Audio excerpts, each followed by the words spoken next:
kita harus tahu dulu apa yang membuat kita itu lemah. Ya, apa yang membuat kita itu lemah.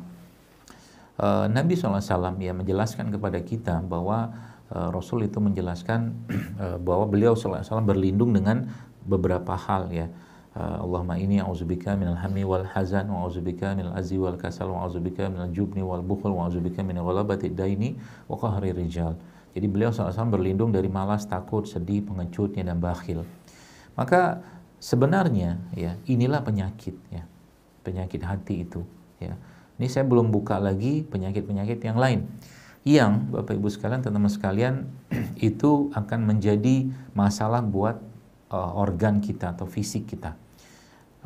Seorang yang misalkan katakanlah sedih ya atau mungkin berkepanjangan, itu dalam penelitian yang disebutkan atau saya pernah baca, itu ternyata ibu hamil saja yang terus menerus merasakan kesedihan dan tidak ada bahagia-bahagianya, maka anak yang dia kandung itu akan memiliki imunitas yang lemah ya, bahkan sampai ke tingkat sampai akan muncul masalah pada genetiknya atau gennya, sampai seperti itu. Maka ini semua ya masalah-masalah atau penyebab-penyebab emosi atau perasaan yang tidak nyaman ini harus ditanggulangi tentunya ya. Ditanggulangi dengan cara apa? Tentunya dengan Al-Qur'an, dengan bagaimana Nabi mengajarkan. Itu yang pertama. Lalu yang kedua, hal yang lain yang menyebabkan itu harus dibuang. Nabi SAW menjelaskan apa? Dibuang seperti apa? Kata Nabi SAW, dosa itu sesuatu yang menggelisahkanmu, kata Nabi.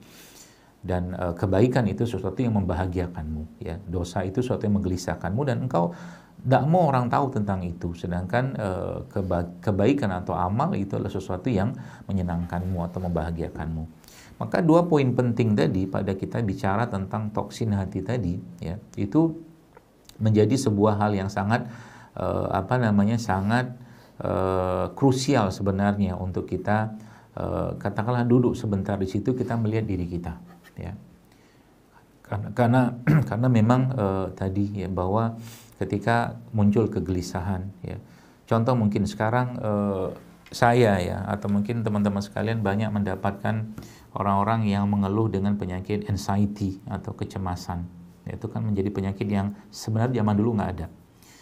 Kalau saya mungkin boleh menyimpulkan dalam versinya saya ya, bisa jadi ya anxiety itu muncul karena dosa yang dia lakukan. Loh, saya tidak saya nggak mencuri kok, saya nggak merampok atau gitu-gitu lah, dosa-dosa besar. Tapi pertanyaannya, mungkin pada kategori dosa yang kita anggap kecil saja itu bisa menimbulkan anxiety atau kecemasan tadi. Contoh mungkin dia buruk sangka dengan Allah, contoh ya. Terlalu khawatir dengan urusan dunianya, terlalu khawatir dengan urusan pekerjaannya, terlalu khawatir dengan urusan keluarganya, dengan anaknya, suaminya atau istrinya segala macam. Sehingga hati itu terus merasa was-was ya. Sehingga kalau kita bicara was-was ya, teman-teman pernah tadabbur ya. Mungkin kalau kita buka surat An-Nas itu ya. Kita tahu surat An-Nas ya, ada surat-surat yang memang atau surat Al-Mu'awwizatain ini kan surat-surat yang dibaca dalam keadaan atau mungkin disunahkan oleh Nabi SAW untuk kita baca di pagi dan petang dalam bentuk zikir pagi dan petang kita. Nah, kita tahu bahwa dalam surat Al-Falaq saja ya, atau surat Al-Falaq itu kita meminta perlindungan pada Allah cuma satu kali ya. Auzubillahi minasyaitonirrajim, qul a'udzu birabbil falaq ya. Wahai Rabb, kita berlindung qul a'udzu birabbil falaq ya, ke Rabb yang menguasai subuh, min syarri ma khalaq, dari kejahatan waktu subuh ya.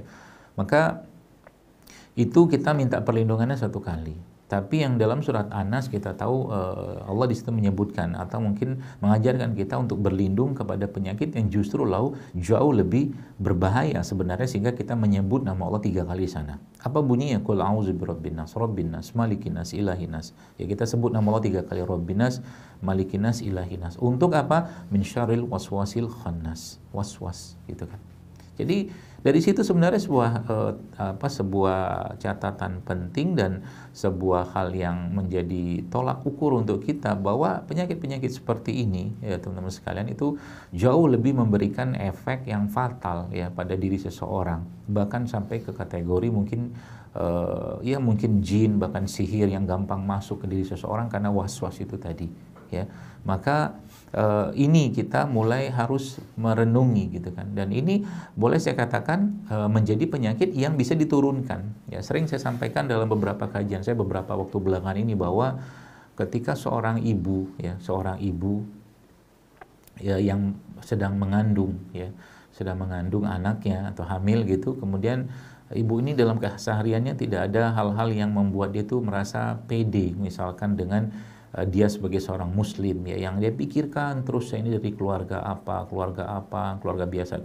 Katakanlah misalkan dia pada satu titik bertemu atau menikah dengan seorang laki-laki yang mungkin dia soleh tentunya, tapi dia merasa was-was ya, bahwa siapalah aku gitu loh. Nah itu akan jadi masalah buat dirinya dan anaknya, dan itu akan diteruskan. Maka dalam Islam itu kita tahu bahwa kemuliaan seorang muslim itu walaqad karamna bani Adam, kata Allah, dan kami telah muliakan keturunannya Adam. Allah bilang kayak begitu. Maka kita nih, status kita sebagai seorang muslim saja sudah cukup membuat kita itu menjadi seorang yang mulia. Seorang yang mulia. Maka kita harus tadaburi itu baik-baik. Bahkan Allah sudah jelaskan bahwa kita tuh Allah nggak lihat ya, atau mungkin yang dilihat Allah itu inna akramakum, yang paling mulia di sisi Allah indallahi atqakum, kata Allah. Bahwa yang paling mulia di sisi Allah itu adalah orang-orang yang bertakwa. Tok, hanya itu saja. Mau dia putih kulitnya, mau dia mancung hidungnya, mau dia matanya lentik, bulu matanya banyak atau tidak, segala macam, nggak ada urusan buat Allah. Bahkan dalam sebuah hadis Nabi menjelaskan innallaha la yanzuru ila suwarikum. Allah nggak lihat wajah rupa kalian, Allah nggak lihat gitu loh. Bahkan Allah nggak lihat ya siapa kalian, itu Allah nggak lihat, walakin yanzuru ila qulubikum. Tapi yang Allah lihat adalah hati-hati kalian. Jadi balik-balik ke sana aja.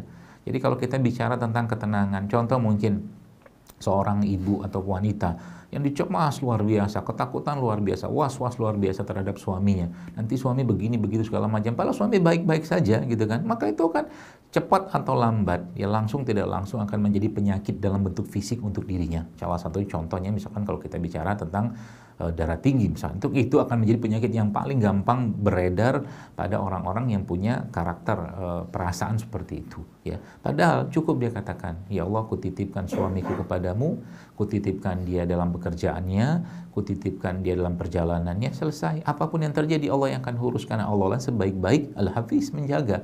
Ya, jadi ini kayak begini kadang-kadang ya, yang dulunya nggak muncul ya di zaman, mungkin kalau kita lihat ya, saya mungkin berasal dari tempat yang memang kita tahu ya, zaman dulu handphone nggak terlalu banyak ya, mungkin sosmed nggak sebanyak sekarang, sehingga kita nggak punya banyak pembanding ya, kita nggak punya banyak yang kita bisa lihat, sehingga yang kita lihat itu yang nyata-nyata saja ya. Untuk jadi ibu atau bapak di zaman sekarang tidak sama dengan jadi ibu bapak zaman dulu, lebih susah zaman sekarang.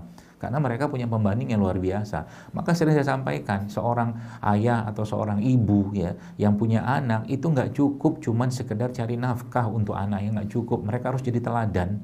Ya, karena keteladanan itulah yang dilihat oleh anak-anak mereka di rumah. Bagaimana anak mau sholat, katakanlah misalkan sedangkan orang tuanya kadang-kadang telat sholat, bahkan nauzubillah nggak sholat. Bagaimana anak itu mau belajar Quran sedangkan orang tuanya sendiri tidak ada keinginan untuk mempelajari Quran. Jadi nggak cukup cuma sekedar cari nafkah, itu udah basic banget mencari uang atau harta tadi. Ya, apalagi belum cerita kalau seandainya nih yang jadi masalah di zaman sekarang yang saya lihat ini, teman-teman sekalian, itu adalah ketika hak-hak kasih sayang yang harusnya didapatkan oleh anak tadi tidak dia rasakan.